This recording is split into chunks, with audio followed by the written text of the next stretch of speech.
যে শব্দগুলোকে আমরা খুব মহৎ বলে মনে করি, মানবাধিকার, মুক্ত চিন্তা, বাক স্বাধীনতা, কিন্তু ভেবে দেখেছেন কি এই শব্দগুলোকেই যদি অস্ত্র বানিয়ে একটা পুরো দেশের বিরুদ্ধে ব্যবহার করা হয়?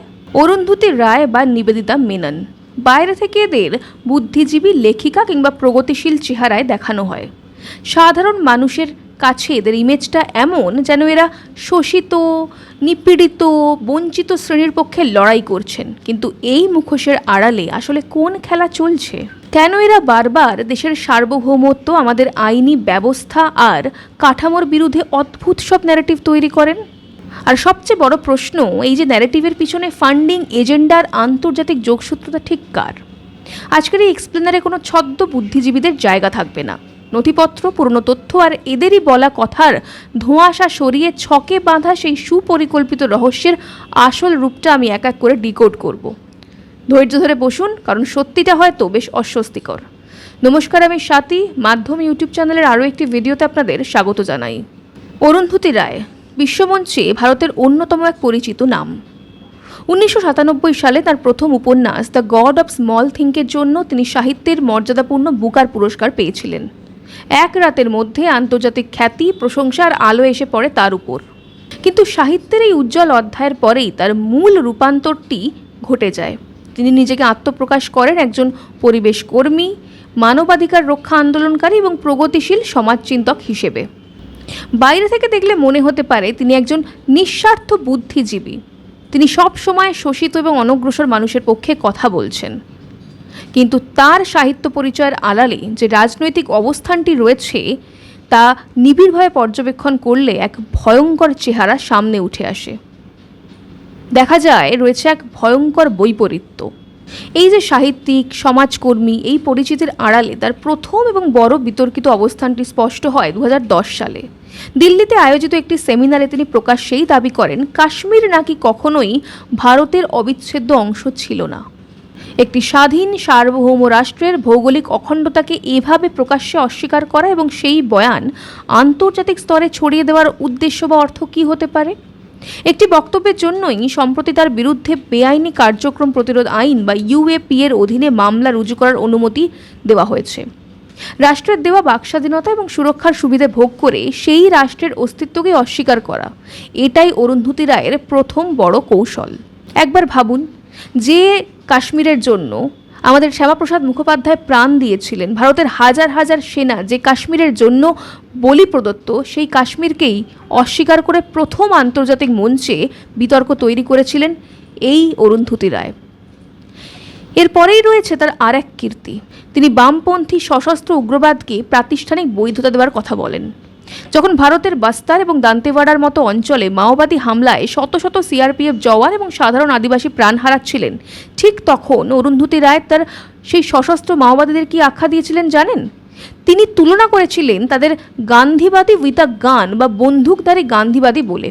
একটি গণতান্ত্রিক দেশে যেখানে সংঘাত নিরসনের জন্য ব্যালট এবং সংবিধান রয়েছে, সেখানে বুলেট এবং রক্তক্ষয়ী হিংসাকে গান্ধীবাদী বলে সার্টিফিকেট দেওয়া কি উগ্রবাদকে প্রমোট করার সুপরিকল্পিত চেষ্টা নয়?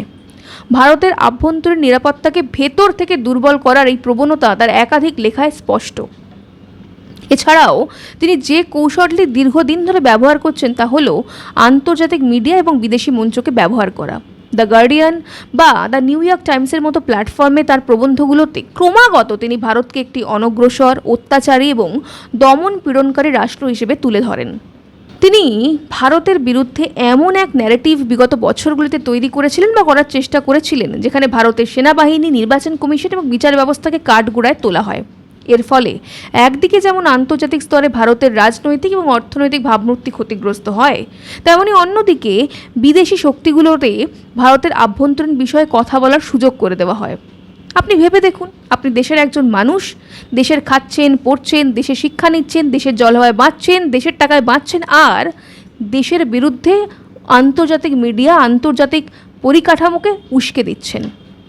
এখানেই শেষ নয় অরুন্ধতীর কীর্তিকলাপ। তিনি দেশের সর্বোচ্চ বিচার বিভাগকে অবিশ্বস্ত প্রমাণ করার বারবার চেষ্টা করেছেন। 2001 সালে সংসদ ভবনে সন্ত্রাসী হামলার অন্যতম প্রধান অভিযুক্ত আফজাল গুরুর মৃত্যুদণ্ড নিয়ে অরুন্ধতী রায় দীর্ঘদিন ধরে প্রশ্ন তুলেছেন। আদালতের রায়কে চ্যালেঞ্জ জানিয়ে তিনি এমন এক আবহ তৈরি করতে চেয়েছিলেন যেন ভারতের বিচার ব্যবস্থা কোনো নিরপেক্ষ বিচার করছে না। আফজাল গুরুর ফাঁসি নয়, বরং রাস্তায় ঘোলা ঘুরে বেড়ানো উচিত ছিল। একটি গণতান্ত্রিক রাষ্ট্রের অন্যতম মূল কাঠামো হলো তার আইনি পরিষেবা। সেই আইনি ব্যবস্থার ওপর থেকে সাধারণ মানুষের আস্থা ভাঙার এই ক্রমাগত চেষ্টা রাষ্ট্রকে অস্থিতিশীল করারই একটা মাধ্যম। সুতরাং সাহিত্যের মোড়কে আন্তর্জাতিক খ্যাতি অর্জন করার পর কিভাবে সেই খ্যাতিকে ভারতের জাতীয় স্বার্থ এবং আইনি কাঠামোর বিরুদ্ধে ব্যবহার করা হয়েছে, অরুন্ধতী রায়ের ইতিহাস তার বড় প্রমাণ। তবে তিনি একা নন। শিক্ষাঙ্গন এবং একাডেমিক জগতে ঠিক একইভাবেই ন্যারেটিভ চালানো হয়েছে তা বুঝতে হলে আমাদের আরও একজনের ভূমিকা দেখতে হবে। তিনি হলেন নিবেদিতা মেনন। জেএনইউ বা জওহরলাল নেহেরু ইউনিভার্সিটির প্রাক্তন শিক্ষিকা হিসেবে দীর্ঘদিন ধরে তিনি তরুণ প্রজন্মের চিন্তাভাবনাকে প্রভাবিত করার বা ব্রেনওয়াশ করার সুযোগ পেয়েছেন। কিন্তু সাংবাদিক মনদীপ পুনিয়ার ইউটিউব চ্যানেলে দেওয়া একটি তার সাম্প্রতিক সাক্ষাৎকার পর্যালোচনা করলে স্পষ্ট বোঝা যায় কিভাবে আন্দোলন এবং শিক্ষার মোড়ককে দেশের সার্বভৌমত্ব এবং গণতান্ত্রিক কাঠামোর বিরুদ্ধে ব্যবস্থা করা হচ্ছে। এই ইন্টারভিউকে তিনি ভারতকে একটি কার্সড কান্ট্রি বা অভিশপ্ত দেশ বলে আখ্যা দিয়েছেন, যে দেশ তার গণতন্ত্র, পরমত সহিষ্ণুতা আর বৈচিত্র্যের জন্য বিশ্বে পরিচিত। সেই দেশকে এক কথায় অভিশপ্ত বলা কি শুধুই ক্ষোভের বহিঃপ্রকাশ, নাকি দেশের গণতান্ত্রিক কাঠামোর প্রতি চরম বিদ্বেষ? বিভিন্ন ছাত্র আন্দোলন বা সহিংস ঘটনাকে টেনে এনে তিনি ক্রমাগত একটি নির্দিষ্ট ন্যারেটিভ তৈরি করার চেষ্টা করেছেন যেন এই দেশে বিচার ব্যবস্থা বা আইনি কাঠামো বলে কিছুই অবশিষ্ট নেই। এছাড়াও কেন্দ্রীয় সরকার এবং নতুন শিক্ষানীতি যেটা এডুকেশন পলিসি আনছে বিজেপি সরকার, সেখানেও আলোচনার নামে তিনি যে ধরনের অন্যায্য এবং নিম্নমানের মন্তব্য করেছেন তা কোনো অধ্যাপকের কাছ থেকে আশা করা যায় না। দেশের নতুন শিক্ষামন্ত্রী এবং শিক্ষা সংস্কারের জন্য তৈরি হাই পাওয়ার টাস্কফোর্সের সদস্যদের নিয়ে তিনি চরম কটূক্তি করেছেন। টাস্কফোর্সে থাকা আমলা বা দেশের শীর্ষ প্রযুক্তি প্রতিষ্ঠানের প্রধানদের উপস্থিতিকেও তিনি কটাক্ষ করেছেন। একটি গণতান্ত্রিক পদ্ধতিতে গঠিত টাস্কফোর্স এবং দেশের শিক্ষা প্রশাসনকে এভাবে ঢালাওভাবে আক্রমণ করে তিনি বস্তুত আমাদের ভারতীয় শিক্ষা ব্যবস্থার প্রতি অনাস্থা তৈরি করার চেষ্টা করছেন, এবং এই কাজটা একদিন নয়, তিনি দীর্ঘ বছর ধরে করে আসছেন, যাতে করে ভারতের যুব সমাজের ব্রেন ওয়াশ করা যায়, তাদের ভারতের বিরুদ্ধে দাঁড় করিয়ে দেওয়া যায়। এছাড়াও তার সাক্ষাৎকারে যেটা উঠে এসেছে তা হলো উগ্র এবং বিশৃঙ্খলা সৃষ্টিকারী আন্দোলনকে তিনি রাজনৈতিক বিজয় হিসেবে দেখানোর চেষ্টা করেছেন। এই সম্প্রতি সিজেপি যে প্রোটেস্ট করলো বা আরশোলারা যে দিল্লিতে গিয়ে হল্লা করলো, সেটাকেও তিনি রাজনৈতিক বিজয় বলছেন।